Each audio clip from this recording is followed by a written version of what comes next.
Ward number 17માં આમ આદમી party કાર્યાલયનો પ્રારંભ ત્રિશુલ ચોક ખાતે કાર્યરત કાર્યાલયના ઉદ્ઘાટન સમારોહમાં હૈયેહૈયું દળાય. રાજકોટ મહાપાલિકાની ચૂંટણીએ બરાબરનો રંગ પકડી લીધો છે અને ઉમેદવારો દ્વારા ઝંઝાવાતી પ્રચાર શરૂ કરવામાં આવ્યો છે, ત્યારે આમ આદમી પાર્ટી દ્વારા દરેક વોર્ડમાં મધ્યસ્થ કાર્યાલય પણ શરૂ કરી દેવામાં આવ્યા છે. વોર્ડ નંબર 17માં આજ રોજ કાર્યાલયનું ઉદ્ઘાટન કરવામાં આવેલ હતું. વોર્ડ નંબર 17માંથી આમ આદમી પાર્ટી દ્વારા પ્રણવભાઈ નૈયા ઉપરાંત વિનોદભાઈ પીપળિયા, જયોતિબેન કાચા અને સરોજબેન ખૂંટ ટિકિટ આપવામાં આવી છે. આજરોજ વોર્ડ નંબર 17ના બોલબાલા માર્ગ સહકાર રોડ ભક્તિ હોલની સામે કાર્યરત થયેલા આ કાર્યાલયના ઉદ્ઘાટન પ્રસંગે શહેર આમ આદમી પાર્ટીના સિનિયર નેતાઓ ઉપરાંત મોટી સંખ્યામાં વિસ્તારના લોકો ઉપસ્થિત રહ્યા હતા. એકંદરે મેદની જોઈને જ વોર્ડ નંબર 17માં આમ આદમી પાર્ટીની પેનલ જીત માટે પ્રબળ દાવેદાર થઈ ગયાનું લોકોને લાગી રહ્યું છે. બીજી બાજુ આ પેનલ દ્વારા કરાઈ રહેલા ઝંઝાવાતી પ્રચારમાં પણ પ્રચંડ જનસમર્થન સાંપડી રહ્યું હોય. જંગી લીડ સાથે ચારેય ઉમેદવારો વિજેતા બનશે તેવો વિશ્વાસ પણ વ્યક્ત કરવામાં આવ્યો હતો. તેટલી મેદની ઉમટી જનસંપર્ક અભિયાનમાં લોકો તરફથી અદ્ભુત પ્રતિસાદ. લોકો માટે હાજરા હજૂર પ્રણવભાઈ નૈયા ઉપરાંત વિનોદભાઈ પીપળિયા, જયોતિબેન કાચા અને સરોજબેન ખૂંટ ટિકિટ આપવામાં આવી છે. નોટબંધી, જીએસટી અને કોરોનાથી લોકોની જે હાલત થઈ છે, જેનાથી લોકોના ધંધા રોજગાર ભાંગી ગયા છે, એ અમે જોઈ અને અમારે ત્યાં લોકોની વેદના સહન થતી નથી, એટલે અમે નક્કી કર્યું કે હવે આ લોકોને ઘર ભેગા કરવા માટે હવે સામેનો લેવો જોશે. અને વોર્ડ નંબર 17માં અમે આ અમારો ત્રીજો રાઉન્ડ છે. અમે ઘરે ઘરે જાય છીએ ને તો એમાં ગટરનું પાણી છે તે પીવાના પાણીમાં ભળી જાય છે. આ સમસ્યા બધી જ સોસાયટીની છે. આ ત્રીજો અમારો રાઉન્ડ છે. એટલે આ સરકારને 35 વર્ષથી એક જ ધારું લોકોએ મતદાન આપ્યું છે. એટલે જનતાને અમે બે હાથ જોડીને રિક્વેસ્ટ કરવા માટે આવ્યા છીએ કે આપણું મત છે ને તે અમૂલ્ય છે. સરદાર વલ્લભભાઈ પટેલ 1947માં એના એક મતથી સરદાર વલ્લભભાઈ પટેલ હાર્યા હતા. એટલે આ વખતે અમે લોકોને ચૂંટણી સમયે નેતા જે તમારી પાસે જનતા પાસે જઈને બે હાથ જોડીને પગે લાગવા આવે છે. અમે જનતાને બે હાથ જોડીને હું વિનોદભાઈ પીપળિયા લોકોને કહેવા માટે આવ્યો છું કે 18 વર્ષ એક થઈને રહે. ચૂંટણી સમયે આ લોકો તમારી સાથે હાથ પગ જોડશે, પછી 5 વર્ષ સુધી દેખાશે નહીં. લોકોને એ વાત પણ કહેવા આવ્યો છે કે આજે તમે ગધેડો ગોતવા જશો ને તો એની કિંમત 20,000 થી 25,000 રૂપિયા છે. આ વર્તમાન સરકારમાં જે બેઠેલા લોકો છે ને એ એવું સમજે છે કે આ જનતા છે એ તો કે કૂતરાની જેમ અમે ખાવાનું આપશી ને તો એ કે ચૂંટણી સમયે ગાંઠિયા ભજીયા આપશે એટલે આ લોકો અમારી પાસે ડાયવર્ટ અમારો મત કે આવી જશે. અમને એવું કહે છે એ લોકો કે તમારું કાંઈ નહીં આવે એમ.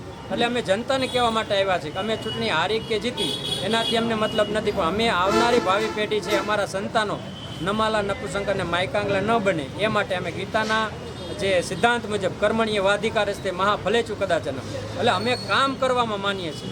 કેટલું આપવું, ક્યારે આપવું એ જનતાના હાથમાં છે. એટલે જનતાને બે હાથ જોડીને રિક્વેસ્ટ કરીએ છીએ કે જનતા જો એક થાય, જનતા જો નેક થાય તો જનતા એ જનાર્દન કહેવાય. અને જનાર્દનનો આદેશ છે ને, જનાર્દન કહેતા ભગવાન. જનતા એક એટલે જ આ ચૂંટણી સમયે આ રાજનેતાઓ તમે પટેલ, વાણિયા, બ્રાહ્મણ, દરજી, હું તમારી નાયતનો આવું કરીને જનતાને ભોળવે છે. અને ચૂંટણી સમયે જે નાસ્તા પાણી કરે છે ને એટલામાં જ અંબાણી અદાણીને 1 રૂપિયાના ભાવમાં 2 મહિનામાં 1 રૂપિયાના ભાવમાં 1 એકર એવી 1050 એકર જમીન અદાણીને આપી છે. રિલાયન્સને એવી રીતના આપે છે.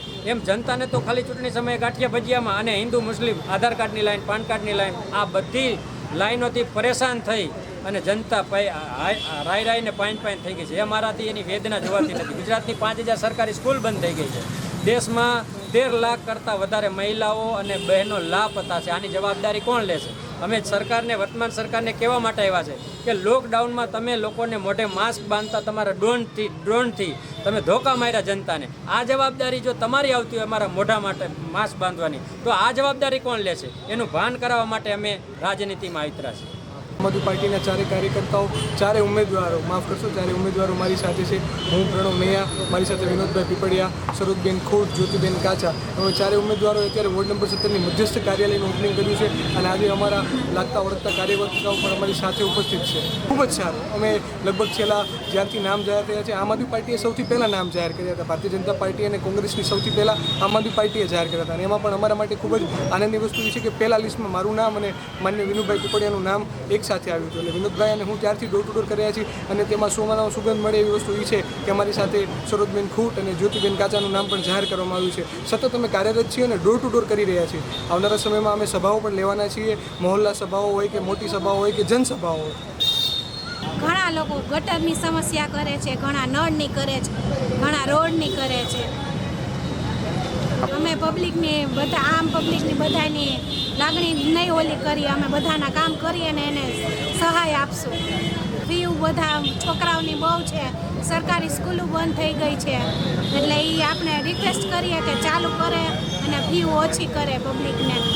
જ્યારે જાય છે ત્યારે એમ કે અહીંયા પાણી ભરાતું હોય છે ને ત્યારે કોઈ પબ્લિકને ધ્યાન દેવા આવતું નથી, કોઈ નેતા કોઈ આવતું નથી. અને તમે અત્યારે મત જોઈ ત્યારે આવો છો, પછી કોઈ આવતું નથી. અમે એને બાહેધરી આપી છે કે અમે તમારા કામ કરશું અને તમે જો અમને બહુમતીથી જીતાડશો તો તમે અમે બધા પ્રશ્નોના ઉકેલ લઈ આવશું, આંગણવાડી બનાવશું તમારા. અને અત્યારે જ્યાં દવાખાના છે ને ત્યાં દવાખાના જ છે ખાલી. જ્યારે બધા પબ્લિકને આવવાના હોય છે ત્યારે મોટી હોસ્પિટલે જવું પડે છે અને મોટી હોસ્પિટલે જાય છે ત્યારે એ એમ કહે છે કે બપોર પછી આવજો તમારા રિપોર્ટ લેવા. તો અત્યારે બધા દૂર દૂરથી રહેતા હોય તો એ કેવી રીતના જઈ શકે?